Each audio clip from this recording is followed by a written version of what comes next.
Don't want to pay 4 guys to not work for 6 hours?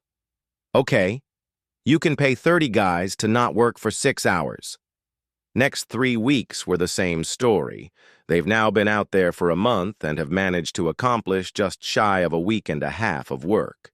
Mr. MBA shows up on the site one night, just in time to watch my night guys walk off, watch the track guys shut down the machines, and gather outside to smoke, hang out, and generally carouse, because they know they now have 3 hours to screw off and be paid for it. My guys had called me when Mr. MBA showed up, so I get out of bed and get to the job site just in time to see this guy in his shiny, fresh-from-the-package safety gear screaming at the top of his lungs to the guys to get back in their equipment and get the back to work. They all refuse because they all know that they can't work without us there. Not that they care all that much about our equipment, but because they know Mr. MBA has been throwing a little too much weight around, and nothing makes union employees stick together better or faster than putting the screws to a manager who really needs it.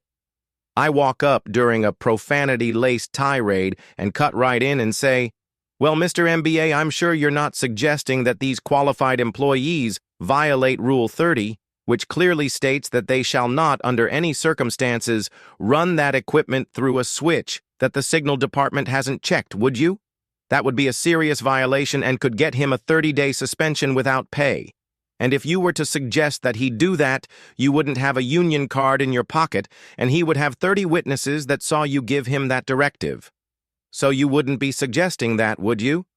He turned 3 shades of purple, stomped back to his little white company sedan, and drove away. He held on to his asinine mid-shift shift change for another 2 weeks, until he couldn't hide the massive production delays from his boss anymore, and suddenly he wasn't in charge of the estimates anymore. The total cost of his little venture? Just over $940,000 over the course of 6 weeks. But he did manage to save $700 a night on those off hours that he didn't have to pay for. Edit.